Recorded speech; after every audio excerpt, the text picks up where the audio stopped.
Welcome. Today we're reading the chapter Snowdrop of the novel Grimm's Fairy Tales. Now, sit tight and let's get into it. It was the middle of winter, when the broad flakes of snow were falling around, that the queen of a country many thousand miles off sat working at her window. The frame of the window was made of fine black ebony, and as she sat looking out upon the snow, she pricked her finger, and 3 drops of blood fell upon it. Then she gazed thoughtfully upon the red drops that sprinkled the white snow, and said, "Would that my little daughter may be as white as that snow, as red as that blood, and as black as this ebony window frame." And so the little girl really did grow up. Her skin was as white as snow, her cheeks as rosy as the blood, and her hair as black as ebony, and she was called Snowdrop. But this queen died, and the king soon married another wife, who became queen, and was very beautiful, but so vain that she could not bear to think that anyone could be handsomer than she was. She had a fairy-looking glass, to which she used to go, and then she would gaze upon herself in it, and say, and the glass had always answered. But Snowdrop grew more and more beautiful, and when she was 7 years old she was as bright as the day, and fairer than the queen herself. Then the glass one day answered the queen, when she went to look in it as usual. When she heard this she turned pale with rage and envy, and called to one of her servants, and said, "Take Snowdrop away into the wide wood, that I may never see her any more." Then the servant led her away, but his heart melted when Snowdrop begged him to spare her life, and he said, "I will not hurt you, thou pretty child." So he left her by herself, and though he thought it most likely that the wild beasts would tear her in pieces, he felt as if a great weight were taken off his heart when he had made up his mind not to kill her but to leave her to her fate, with the chance of someone finding and saving her. Then poor Snowdrop wandered along through the wood in great fear, and the wild beasts roared about her, but none did her any harm.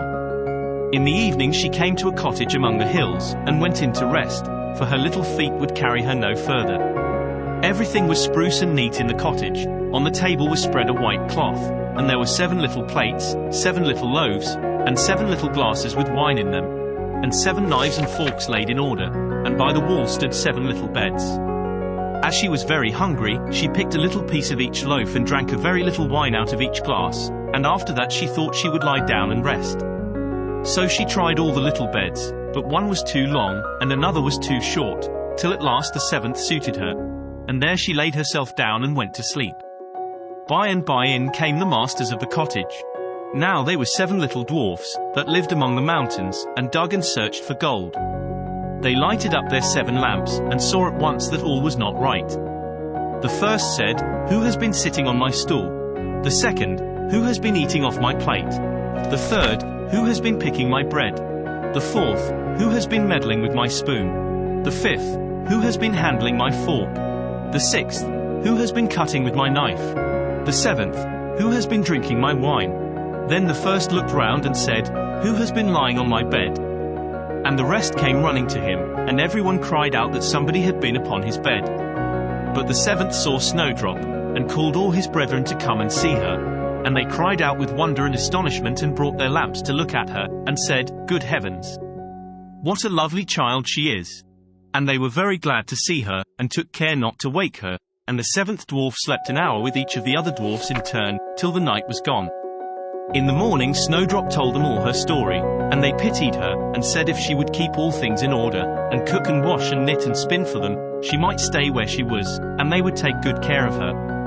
Then they went out all day long to their work, seeking for gold and silver in the mountains, but Snowdrop was left at home, and they warned her, and said, "The queen will soon find out where you are, so take care and let no one in." But the queen, now that she thought Snowdrop was dead, believed that she must be the handsomest lady in the land, and she went to her glass and said, and the glass answered. Then the queen was very much frightened, for she knew that the glass always spoke the truth, and was sure that the servant had betrayed her. And she could not bear to think that anyone lived who was more beautiful than she was, so she dressed herself up as an old peddler, and went her way over the hills, to the place where the dwarfs dwelt. Then she knocked at the door, and cried, "Fine wares to sell." Snowdrop looked out at the window, and said, "Good day, good woman. What have you to sell?" "Good wares, fine wares," said she, "laces and bobbins of all colors." "I will let the old lady in. She seems to be a very good sort of body," thought Snowdrop, as she ran down and unbolted the door. "Bless me," said the old woman, "how badly your stays are laced. Let me lace them up with one of my nice new laces." Snowdrop did not dream of any mischief, so she stood before the old woman, but she set to work so nimbly, and pulled the lace so tight, that Snowdrop's breath was stopped, and she fell down as if she were dead. "There's an end to all thy beauty," said the spiteful queen, and went away home. In the evening the 7 dwarfs came home, and I need not say how grieved they were to see their faithful Snowdrop stretched out upon the ground, as if she was quite dead. However, they lifted her up, and when they found what ailed her, they cut the lace. And in a little time she began to breathe, and very soon came to life again. Then they said, "The old woman was the queen herself. Take care another time, and let no one in when we are away." When the queen got home, she went straight to her glass, and spoke to it as before. But to her great grief it still said. Then the blood ran cold in her heart with spite and malice, to see that Snowdrop still lived, and she dressed herself up again, but in quite another dress from the one she wore before, and took with her a poisoned comb. When she reached the dwarf's cottage, she knocked at the door, and cried, "Fine wares to sell."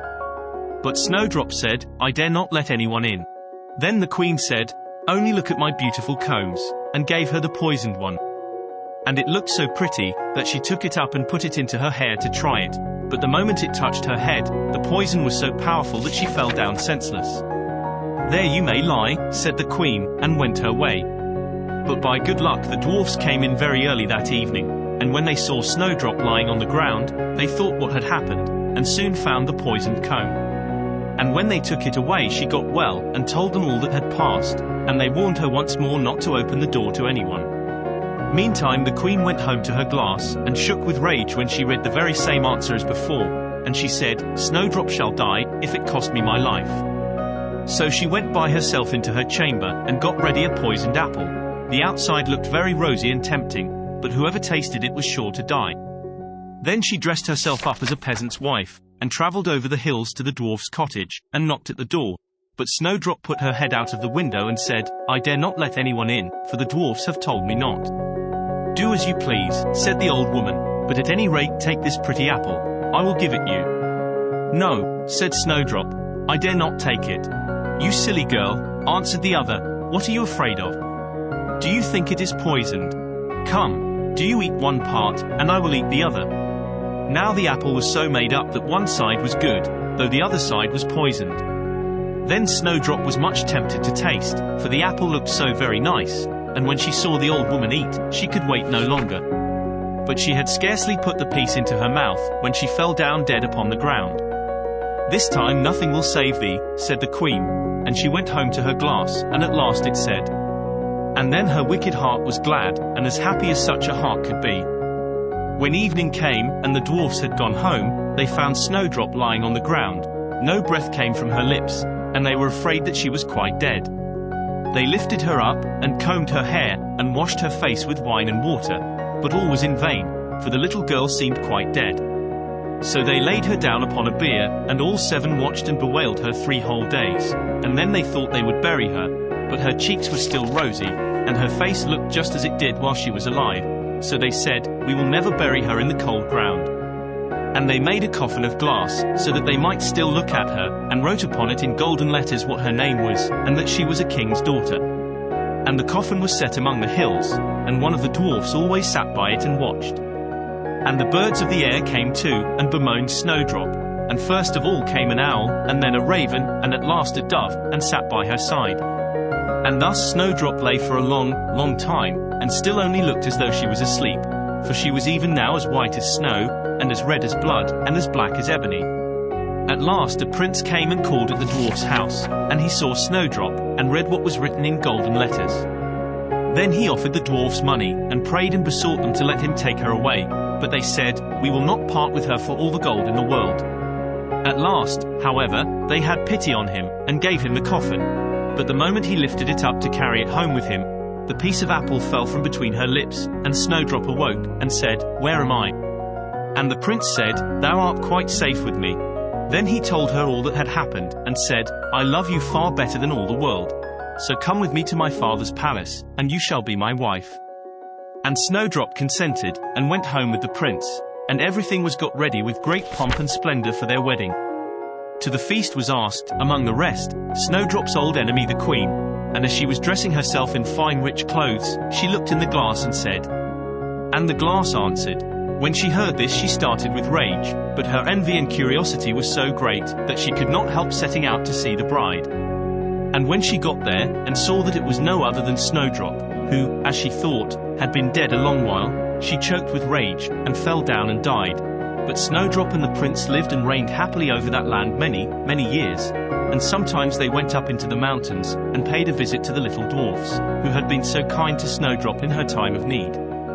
Did you enjoy today's chapter of Grimm's Fairy Tales? Why not subscribe and ring the bell?